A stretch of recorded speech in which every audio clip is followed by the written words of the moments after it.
Oh, I love it. Oh, I love it. I love it. I love it.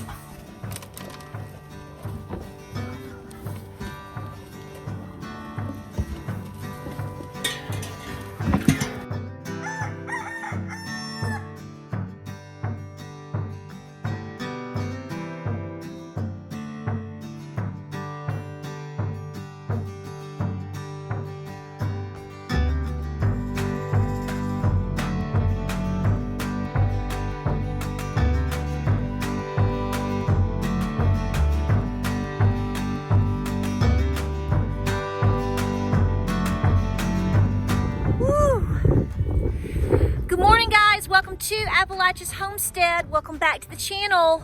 We're getting ready for that polar blast to come on down here in the south. It's gonna be a doozy, but we're ready. How you doing, guys? I hope you're safe and warm out there. So we haven't had the polar blast just yet. So today is Saturday morning, although it's cold and we're gonna be down in the 20s.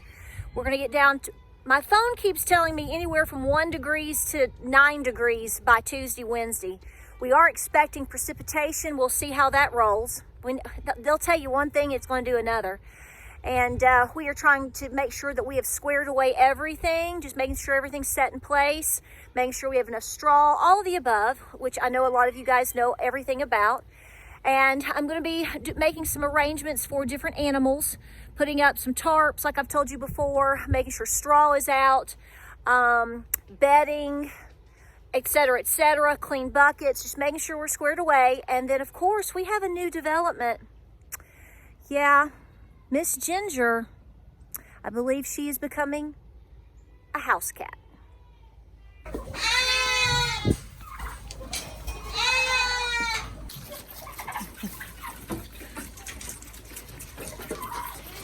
So the plan this week for the babies is for them just to remain exactly where they are. I'm not going to pull back their bottles. I've already decided that.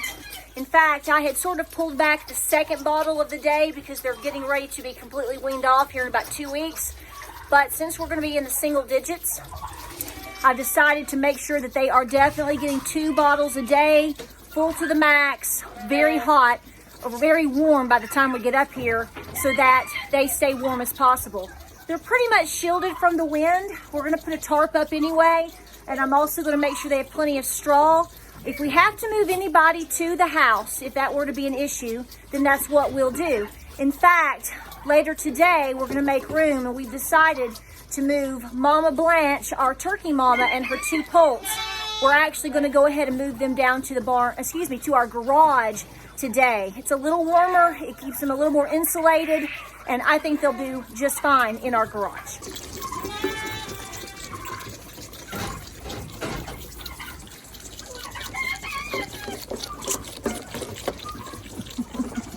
Sister, kitty, kitty, kitty, kitty, kitty. What you doing, girlfriend? You like your double bed, baby? Are you sleeping single in a double bed? Y'all, she's sleeping single in a double bed.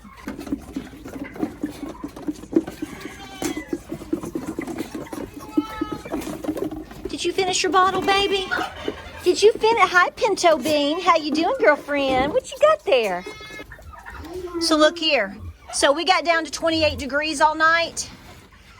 This bucket has been here since yesterday. It's just an extra bucket we set up here. You can see some stuff has flown into it. But my point is, it hasn't frozen at all. So the barn stays pretty well insulated to a point, but we have to help it past that point, which in my opinion is always, once you hit 26 and below, that's when you really start getting into the dangerous freezing zone.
Toto.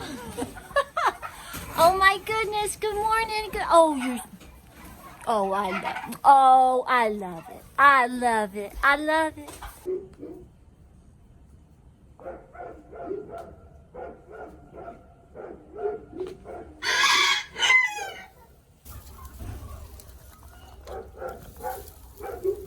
Okay, so I didn't get to film it, but Boo Radley, my little rooster, was over here, and I've opened this up, and she hopped out, and she was chasing Boo Radley away from this. She's very serious about her babies.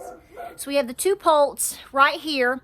Everybody's doing great. This is pretty well insulated, but we feel better knowing that with single digits, possibly pushing 0 degrees, that we would like to know that we did the best that we could for them.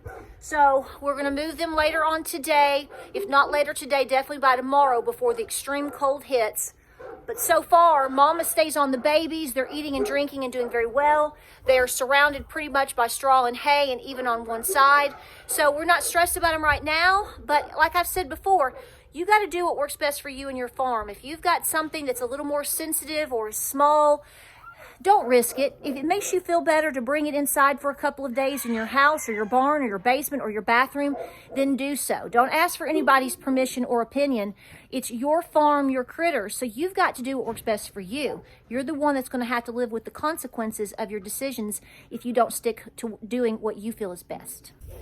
Hi, Daffodil. You want some more hay? I know you love hay. Girlfriend loves her hay. Oh, she's going to hit the camera. You ready? 1, 2, 3. Let's do it. All right.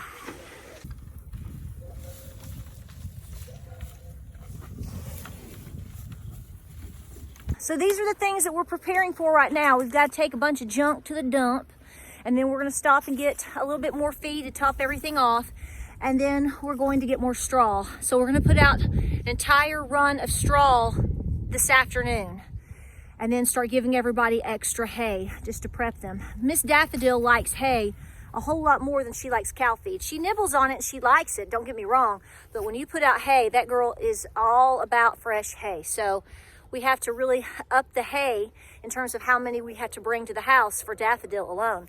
Tomorrow, we're gonna make a quick run and go grab about 50 bales of hay. My lips are frozen. Probably I'm making spit bubbles. You know what I'm talking about? And he's like, you know, but so we feel pretty confident we're going to have a pretty good week. When we get later into the week, we're going to get to a point where we don't break freezing for several days. I know a lot of you are already in this situation and your temperatures are even more extreme. Boy, y'all are some tough people. God love your hearts. I'm really praying for your farms right now. I know you don't get a day off. There's no such thing. You just have to adapt. But back to the real story here is about my barn cats. What are we going to do with them?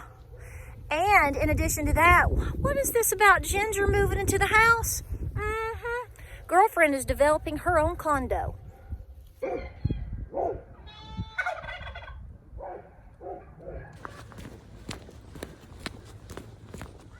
So while I'm filming, I want to thank this lovely lady.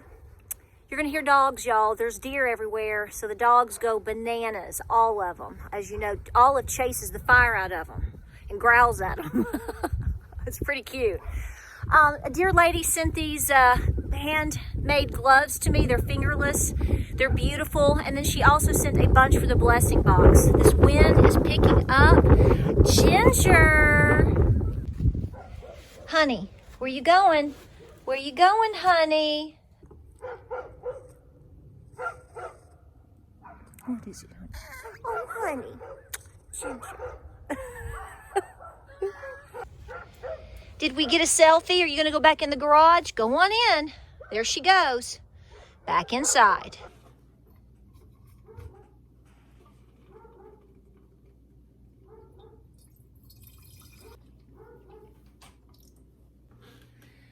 Okay, so I brought you in the house because I got to get my little bit of milk done. And number 2, I got to get it strained, frozen, and then put in the fridge. So that's what get that done means.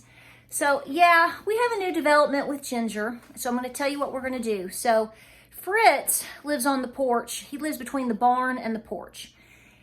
He does not want to come in the house. He comes in the garage a little bit, but if you shut him in or do anything. It freaks him out. So he wants to be outside, which is good because there's no way on the planet that I believe Sister will ever be an indoor cat. She has no interest in that. She comes down to the house on the garage, around the garage area, and then she scurries back up to the barn. So Ginger, however, has wiggled her way into the garage for the past several days, and she's just not leaving. I did open the door, and I've let her in, and she's come in, and she's sniffed around. The cats are kind of like, what? But Olive kind of growled at her, so, which is bizarre because when she's in the yard with Olive, they kind of play and run. I think Ginger kind of wants to get away from her a little bit more than play with her. But, because, Olive is a young puppy and she wants to play. But anyway, so what we're doing right now is Ginger is pretty much in the garage. I'm letting her come in when she wants to. She'll peek her head in and she looks around. So I'm in the middle of an acclimation period because I do believe at a minimum, I think she's going to become an outdoor cat, probably. Maybe not. She just may be so happy in here with us that she never wants to leave. I mean, why would you, right? So she's set up right here in the garage. She lays by the door coming into the house. She has a brand new bed, which, by the way, let me tell you, 5 and below, they have the best deals on animal beds. I bought some at Christmas time. That's the ones that you see that look Christmassy. They're $5. They are so much more expensive now, even at Walmart, if you can get one for that. They used to be $5. Now they're like $7.99 to $14.99. I don't even know because I haven't bought one from there in so long because the price went up and I said, forget that. But 5 and below has a lot of good pet stuff. So you might want to check that out to see if there's something you need. It's a whole lot more affordable than anywhere else you go if you have a 5 and below in your area. So we're keeping an eye on Miss Ginger, and she wants to come in, but when the day she came in and she snooped around, she just sort of laid on the stairs and she fell asleep, and she slept on the stairs going to our basement. She just slept for hours and hours like she'd never slept before. So it's a work in progress, but what we're going to do during the cold weather is I'm going to make sure that obviously Faith, or little sister up there, has plenty of places to bed down. That's what she does. She also has an insulated I have a dog crate that I'm about to insulate and put in there as well. I did that last year. They used it twice. They do their own thing. With us having as much straw and bedding and hay and the loft and all the different things, they've sort of made their own places. Fritz is going to be on the porch, I think, a lot, and I have a heated pet bed. Low heat. So I'm going to plug it in and see how that rolls. So I'm going to play it by ear. So if he wants to come into the garage with Ginger and hang out, that's not going to be a problem. But I'm not going to force him to because, again, they're outdoor barn cats and they know what they like. So we have to work with that too. But Ginger, honey, she's a diva. All right, guys, we appreciate you being here. I'll keep you posted. It's a work in progress. It may be a little bit of a fluid situation where she's indoor, she's a little bit outdoor. We will see, but she's a big love muffin, I know. All right, guys, we appreciate you. I'm going to do my best to film this upcoming week, but I'll tell you it's going to be tough at times to film outside. If I'm trying to milk a goat and it's 2 degrees, I'm sorry to say I love you, but I probably am not going to take my camera out too much and film because, number one, I'm going to be so busy trying to rush through to get everything done and everybody safe and get back to the house. So that might be a good week to do some cooking videos or something like that, right? All right, guys, love you. Stay very, very safe, very, very warm. Go over your preps. I know a lot of you are already experiencing this weather, but a lot of us down here in the South, while it's getting cold, we're not in the storm yet. So it's winter. Stay prepared. Like, subscribe, and share. Y'all have a great weekend, and we'll see you guys on the next video.